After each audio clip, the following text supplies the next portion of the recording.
तो बरसाना के पीछे स्थान है नागा जी की कदम खंडी, दर्शन किए हैं, है ना। नागा जी की कदम खंडी, जंगल, कदम का जंगल, करील, भयानक करील, उसमें श्री नागादास बाबा रहते थे। बहुत सुंदर कथा है, बहुत सुंदर, आनंद आएगा आपको।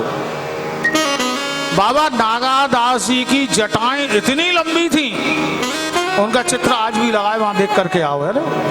क्या जब चलते थे तो जमीन पे झाड़ू लगती थी, इतनी लंबी जटा। राधा कृष्ण के उपासक, राधा कृष्ण के उपासक।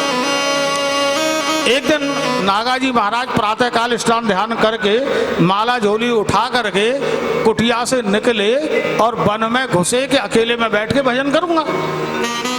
एक जगह से गए तो करील के पेड़ में जटा उलझ गई, है ना। बहुत सुंदर छोटा सा वृतांत है। करील के वृक्ष में जटा उलझ गई। जो जटा उलझी करील के वृक्ष में, नागादास जी ने देखा बाबा ने कि जटा फंस गई है, खड़े हो गए। जटा निकाली नहीं, वहीं खड़े हो गए, जटा नहीं सुलझाते। बहुत देर हो गई, प्रातः काल के निकले, दोपहर हो गई, संध्या हो गई, रात हो गई। चेलाओं ने सोचा आश्रम में कि गुरुदेव गए थे भजन करने और अभी तक नहीं लौटे, कहीं कोई गड़बड़ तो नहीं है। चेला गुरुजी को ढूंढते हुए बड़े जंगल में, तो एक जगह देखा गुरुजी खड़े हैं, नेत्रों से आंसू बह रहे हैं और राधे कृष्णा राधे कृष्णा राधे कृष्णा कर रहे हैं, भगवान का भजन कर रहे हैं। बोले गुरुजी यहाँ कैसे है, रात हो गई, कुटिया में नहीं चलना, प्रसाद का समय हो गया। गुरुजी बोले चलना तो है लेकिन जाऊं कैसे। बोले क्यों। बोले जटा उलझ गई है। हाँ, इतना सुंदर प्रसंग, जटा उलझ गई है। तो उलझ गई है तो सुलझाओ, उसे निकालो और चलो कुटिया में। बोले मैं कैसे सुलझाऊं, मैं कौन होता हूं सुलझाने वाला। बोले गुरुदेव मतलब। बोले जेन और झाई सोई सुरझावे। बोले मैं कौन, जिसने उलझाई है वो ही सुलझाएगा, जिसने दुख दिया है वो ही दुख दूर करेगा, जिसने समस्या दी है वो ही समाधान देगा। हम कौन होते हैं करने वाले हैं। जिन उलझाई सोई सुलझावे, जिसने उलझाई है वो सुलझाएगा। बोले गुरुदेव कौन, किसने उलझाई है।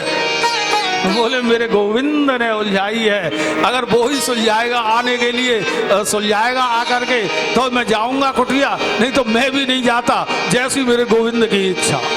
अब बाबा चेला गुरुजी की आज्ञा से आश्रम में वापस आ गए।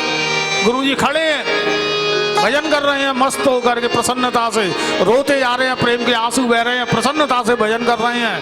पूरी रात निकल गई, दूसरा दिन, दूसरी रात, तीसरा दिन, तीसरी रात, तीसरी रात आ गई। जब तीसरी रात आ गई तो मेरे बाके बिहारी में नहीं रुका गया, नहीं रुका गया और बिहारी जी प्रकट हो गई बाबा के सामने। अब प्रकट हुए, मोर मुकुट लगा हुआ, सुंदर कुंडल, कलंगी, कंठा, हार, बाजूबंद, करधनी, पैरों में पायल, सांवरा सलोना स्वरूप, पीतांबर लहरा रहा है। मारे मोर मुकुट भगवान का हवा में थरथरा रहा है और भगवान के अधर गुलाबी गुलाबी गुलाब की पंखड़ी जैसे अधर, और मुस्कुराते हुए मेरे बाके बिहारी बोले बाबा मैं आएगो तेरे दरवाजे पे, अब मैं सुलझा दूं। बाबा ने देखा, बाबा को आनंद आ गया। बोले बाबा मैंने उलझाई, मैं आ गया, सुलझा दूं। तो बाबा गंभीर हो गए। बाबा बोले श्रीमान जी आपका परिचय, आप कौन, हु आर यू। बोले बाबा मेरा परिचय मुझे नहीं जान रहे, मैं बाके बिहारी जिसने तुम्हारी जटा उलझाई है। बोले बाके बिहारी, अरे लाला ये ब्रज है, ब्रज में ऐसे बांके बिहारी आना कितने डोल हैं। मुझको लगता है कोई ब्रजवासी बालक जरूर मुझ पर दया करने के लिए रासधारी के कपड़े पहन करके, मंडली के रासलीला के वस्त्र पहन करके, ये नरेश है ना बहुत सुंदर झांकी बनाते हैं, कल से दर्शन कराएंगे, है ना, आप करती हैं कितने सुंदर। बोले लगता है कोई ब्रजवासी बालक मोर मुकुट लगा करके मुझ पे दया करके मुझे सुलझाने आ गया। बोले नहीं नहीं, मुझे विश्वास नहीं होता। तो बोले बाबा हूं तो मैं ही, अब मैं कैसे विश्वास दिलाऊं? तो अच्छा एक काम करो, तुम भगवान कृष्ण हो, बाकी बिहारी हो? बोले हाँ। बोले जरा आई कार्ड दिखाओ अपना। आई कार्ड तो होगा, कोई आइडेंटिटी कार्ड है? अरे आजकल तो दुनिया में होटल का एक कमरा भी नहीं मिलता एक आई कार्ड के बिना, रेल में टिकट नहीं मिलती, आई कार्ड तो जरूरी है। और तुम आ गए, तुम्हारा कोई परिचय पत्र है कि तुम बांके बिहारी हो? बांके बिहारी ने माथे पे हाथ मारा, बाबा अरे दुनिया के आई कार्ड मैं बनाया करता हूं, मैं अपना आई कार्ड कहां से लेके आऊं, अपना कहां से लाऊं? बाबा ने कहा नहीं गोविंद, तुम अगर वास्तव में गोविंद हो तो तुम्हारा भी आई कार्ड है और मैं जानता हूं तुम्हारा आई कार्ड क्या है। बोले बाबा तुम बता दो, मैं दिखा दूंगा वो आई कार्ड। तो बाबा ने नेत्रों से रोते हुए कहा, सुनो कन्हैया, अगर तुम वास्तव में कन्हैया हो तो मैं तुम्हारी बात का भरोसा नहीं करूंगा। श्री राधा रानी आमे और राधा रानी स्वयं आकर के मुझसे ये कहें कि यही बांके बिहारी हैं, तब मैं तुम्हें अपनी जटा सुलझाने दूंगा। बिहारी जी ने राधा रानी को पुकारा, राधा रानी पधारो। राधा रानी प्रकट हुई और प्रकट होकर के मुस्कुराते हुए राधा रानी ने और भगवान कृष्ण ने मिलकर के नागा जी को दर्शन दिए। बोले बाबा यही श्याम सुंदर है, मैं विश्वास दिला रही हूँ। रो पड़े नागा जी महाराज, चरण पकड़ लिए श्री किशोरी जी के।